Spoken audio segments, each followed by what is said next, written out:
Are you a DM who's having trouble coming up with adventures for his group? In this video, I'm going to give you a few pointers that may help you get past the blank page so you can wow your players. Shake your moneymaker! Ooh, 2 hits! Yeah! In this video, I'm going to go over some techniques and discuss some situations that may help you overcome any creative block you may be having. But before I get into that, let me show you a short clip that will tell you all about a giveaway that I'm running on my channel. For those of you who don't already know, I'm running a giveaway on my channel right now.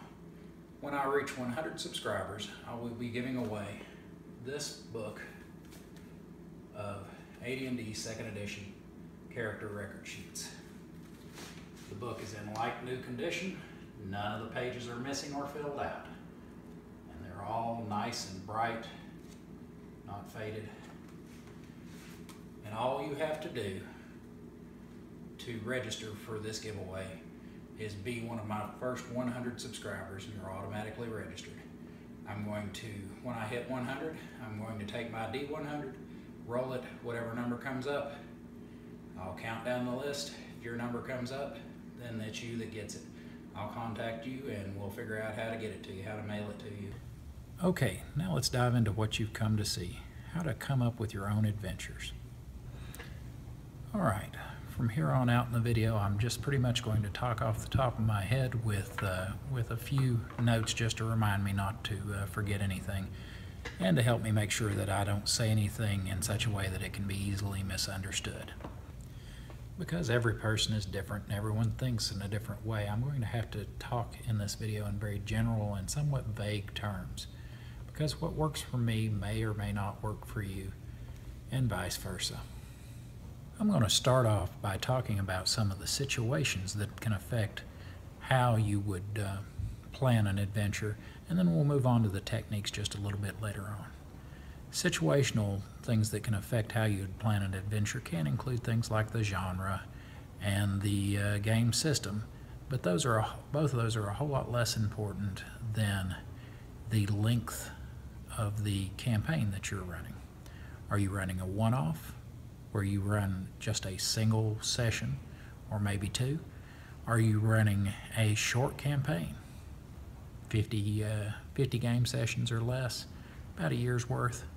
Are you running a longer campaign that spans many years? For example, the campaign I'm running right now does not have any of the original members playing, but it is a game that has been going on for 25 years almost now, and the things that happened the first day still can affect anything that happens with my players the next time I play. So there are advantages and disadvantages to all 3 of these ways of playing, and they have all their own particular issues when it comes to planning them. I assume if you've gotten this far into the video, you're ready to move on past the simple dungeon crawl style adventure. There's nothing wrong with that. I just don't see a campaign, a long campaign especially, that is a series of dungeons that don't really seem to make a lot of sense. You know, you've got 30 dungeons within 10 days travel of a small village, and you just keep going back and forth between the village and the new dungeon. That gets pretty old after a while. So we're going to talk about ways to play other kinds of adventures outside of the dungeon primarily. And we're not really going to get all that specific on that anyway. All right, well, let's talk about the short-term adventure, the one-off. I don't run a lot of these. I don't have a lot of experience with the one-off. The one-off is where a dungeon crawl adventure can shine, and the planning for that is pretty much just going to be drawing out a dungeon and filling it full of traps and monsters and riddles and that sort of thing. But you need to make sure that thematically that it is not just a hot mess, that it makes sense and that the ecology of the dungeon makes sense. You know, having big, huge monsters that can barely move inside of a, you know, that are just big enough to fit in the room that they're in doesn't make a lot of sense. You know, where do they crap? What do they eat? Why don't they run out of air? I know these aren't super important to the players probably, but they just make your world feel more real. Same thing with whatever the big bad at the end is. Why did they build the dungeon?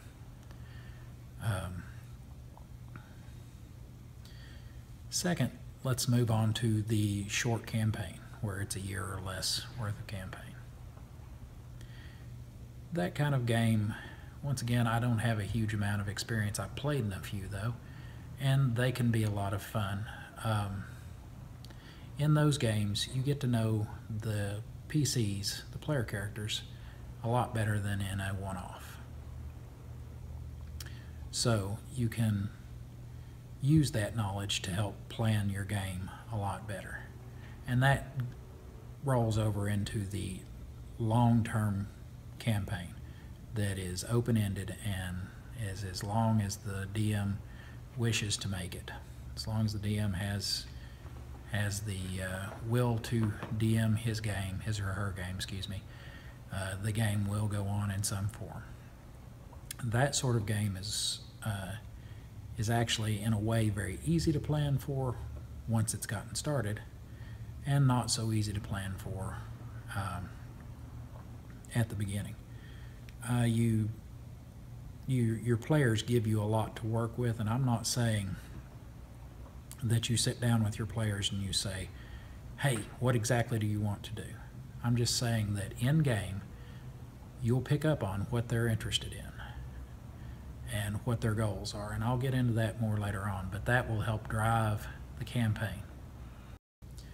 One of the biggest sources of inspiration, as I was just saying, is your players, their characters, and their goals for those characters.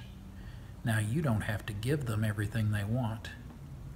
As a matter of fact, you should make them work for it. But setting up a way for your players to achieve their goals, at least some of them, and something that makes it difficult for those goals to be achieved, say a recurring enemy, or even some geographical feature, like a wide ocean or a high mountain or a dark forest, whatever, that makes achieving their goals more difficult, will draw your players in and really hook them on the idea of your game. If they're really interested in doing what you would like them to do, they're less likely to, one, go off in a direction you don't expect, although that will happen. Just get used to that idea. You've got to get used to the idea of either moving the things that you were planning on having them do because they go off in a different direction, or just coming up with something on the fly. Get used to that idea. That's just something every DM that DMs long enough has to do on a fairly regular basis. One other thing, you're going to have players, certain players, who are very ambitious, and they're going to be the primary drivers of your campaign. Their ambition will be. And then you'll have certain players that aren't so ambitious, some that may even just be wallflowers. One way to help get them involved, and sometimes this works and sometimes it doesn't, because some players are primarily there just for the social aspect and because they think the story is interesting, and they don't get heavily involved in the game.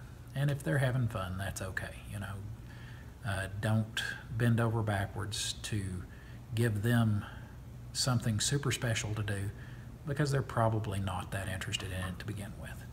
But you can give any of your players something that they feel like they need or want as motivation. And you may give them that, and it's something they feel like they need, and it is taken away from them. It may be a powerful item, a family member, a love interest. It may be many things. Whatever you think will work to motivate your characters. But the idea there is basically to get them in character, get them thinking like their character, and to hook that character. Once you've got that character hooked, it will be easier to keep them moving in the direction that you have planned out for them. But as I said earlier, be ready for them to, no matter how well the hook is set, for something shiny or some odd idea to lead your group off in a direction you didn't expect. It's just the nature of the game. All right, now let's move on to one of the other major sources of inspiration, and that being the world you play in. Whether it's an established canon world like the Forgotten Realms, Dark Sun, or Dragonlance, beg your pardon, or if it's just your homebrew that you've been working on yourself for a while. Geography, history, politics, all those things are fertile ground for adventures. What I have a tendency to do is I'll get out my map and I will look at a spot on wherever they are on the map.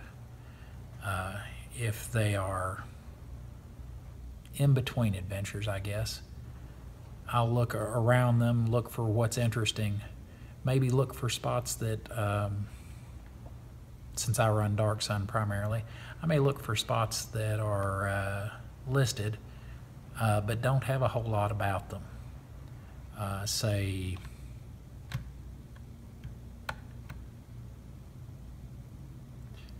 Bodice, which has a couple of paragraphs in it, and it's a city that's overrun with undead out on a peninsula, and it's kind of out away from everything else. You know, I might look at that and think, oh, well, this, you know, the little bit of color text it's got on it has some cool ideas. How can I expand on that? And then I get to looking at my characters, and this is where knowing not only the players but the characters themselves helps. You know, get to looking at it and think, all right, well, what do these characters want to do? What do they like to do? How can this further their big goals?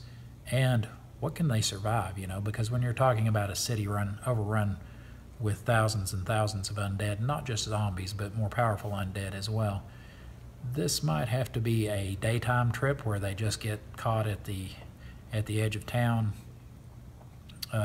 near sunset, you know, and only have to fight their way through a couple of dozen lesser zombies, you know, and the tension of the game is that they know that they're running out of time, and say something happens and they have to decide between trying to spend a lot of time, say, freeing one of the party members, and they don't know if they'll be able to free that party member in time to get out of Dodge before all the shambling corpses start coming out of the woodwork or not. And you know, that's a pretty good, I guess for that city, I'd say 5th to 8th level, that would be a good adventure. And then I take that idea and refine it. I go to my monsters compendiums.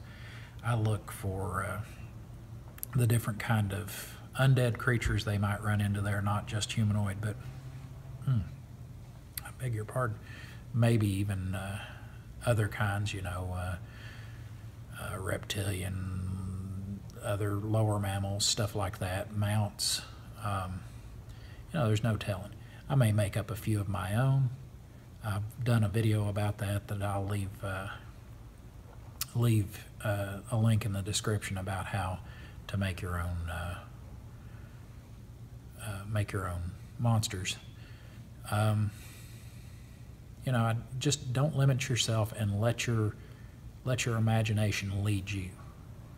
And it's also a good idea to have a couple of side things to give them as options, you know, because once again, even if you know your group real well, there's a good chance that they may just not bite at the hook that you dangle in front of them, and you have to throw something with a little different bait on it out there.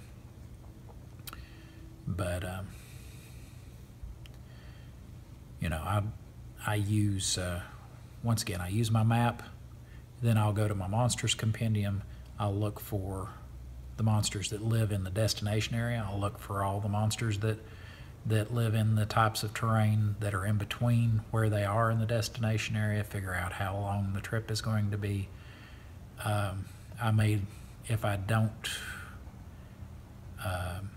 If I don't have NPCs for that area, you know, I'll make up my own NPCs. There may be organizations as well. Now, in a City of the Undead, there might be clans of undead or gangs of undead that are vying for control of the city. In a normal city, you know, you might have guilds, or you might have the town guard, or in the case of Dark Sun, the Templars, or the Veiled Alliance. You know, you may have all these different groups that can also drive an adventure. But that's just real fertile ground. Just buying your world. Look into it, look at the direction that they're most likely going, and figure out what's over there. And you might want to do a little arc too, instead of just a straight line. Okay, what's in this 30-degree arc in a few days' travel, and kind of plan your adventure according to that. All right, let's see. Other sources of inspiration. Number one could be modules. And I'm not necessarily talking about running them. At one time, I had all the Dark Sun modules for 2nd edition. They've been lost in moves and stuff like that since then. But I only ran 2 of them because I primarily just come up with my own stuff. But they are full of interesting locations and NPCs. And sometimes they have new monsters in them as well. So you can mine them for stuff like that. Movies, you know, certain movies, especially adventure movies, can be great sources of inspiration for your adventure. And I'm not talking about doing a shot-for-shot recreation of a movie in your game where you're, 35 minutes into the session, your players start realizing, oh yeah, this is Conan the Destroyer that we're doing here, right? No, I just mean maybe there's a character who does something particularly interesting, or has an interesting aspect of their personality, and that really inspires you. And not only do you use a character like that, but that also inspires you in what that character would do and how that would affect the world. So you can get a fair amount of an adventure out of that. Just like movies, books, same thing, you know. And that's not something, especially if you're a new DM, don't worry about stealing from somebody else. Everybody does that. Even authors, everybody's standing on the shoulders of giants, you know. Music, and particularly inspiring music, can speak to you, and I know that music that really drives me, I've got all sorts of imagery running through my head, and sometimes it's from the lyrics, but more often than not, it's the music itself. Old folk tales and just folklore in general, you know. And once again, it may just be an aspect here or there that you borrow from it, but sometimes old legends or fairy tales have some interesting stuff in them, especially some of the more obscure ones. And the more obscure it is, the less likely you are that one of your players is going to recognize it. One other important aspect of thinking up a good adventure is doing it in the right place. If you're in a place where you're constantly being interrupted, where your attention has to be divided, especially if you're a new DM and it's not supernatural to you, a place like that, you're going to have a hard time thinking of anything original or satisfying. I'll tell you, I do most of my best thinking in the shower. Can't help it, it just comes to me. Very relaxed. I don't really have to think about what I'm doing because basically the actual process of washing myself I've done so many times that it's just autopilot. So I can just sit there in the warm water and let my mind wander. And that's pretty much the best way to come up with an adventure, is just let your consciousness float through the possibilities. So a shower, a bathtub, a sauna, or a hot tub are all good places to think of an adventure. Once you get a little more experienced, you might do it while on a long trip. Although if you're driving, I wouldn't go too deep into it, because if you're doing it right, you're probably not seeing what's actually in front of your eyes. You're actually you've suspended disbelief, and your mind is in the game world. So that's better for maybe just polishing up some of the details, not really going deep and off of the deep end into your subconscious. Speaking of going into your subconscious, one good place to do it also is thinking about it right before you go to sleep. You can come up with some great stuff then. The only problem I have with that is I have a tendency to fall asleep while I'm thinking about it, so it kind of works its way into my dreams, and then a good 80% of the time I forget what I was thinking about by morning. But sometimes that's a good place to do it. If you can catch yourself before you fall asleep and actually think through it consciously, so that it will imprint on your memory somewhat. Let's see if I'm forgetting anything. That's about all I've got on that.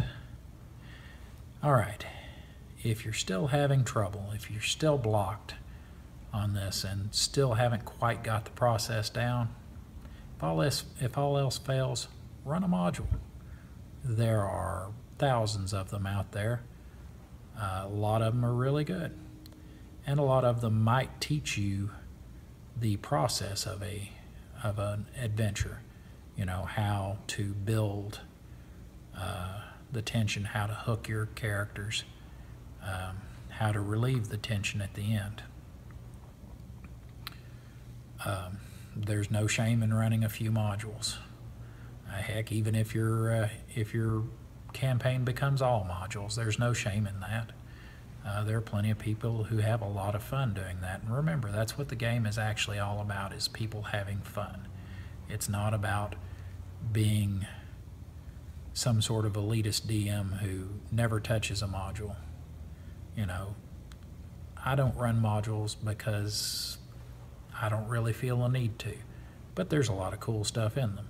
And sometimes I use some of the ideas out of modules.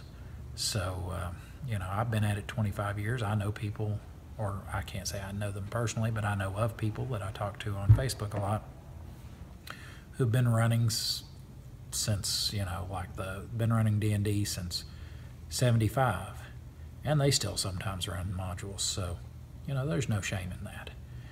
But it may be, if you want to get beyond that, it may be a good learning tool for you. So that's about it as far as advice on creativity. I'm sorry I couldn't be any more specific, but since creativity is a very personal thing, it's hard for me to say, okay, well, this is my method. It'll work for you, especially considering even before I got into D&D, you know, as a child and a young adult, I was a daydreamer. So it's hard for me to quantify how it's done anyway. So now I'm going to talk about my subscriber drive one last time before I let you go. Before I let you go, I don't want you to forget that my giveaway for the character record sheet book is still going. As soon as I hit 100 subscribers, I'll have my drawing for the character record sheet. The faster we get to 100, the quicker you potentially win.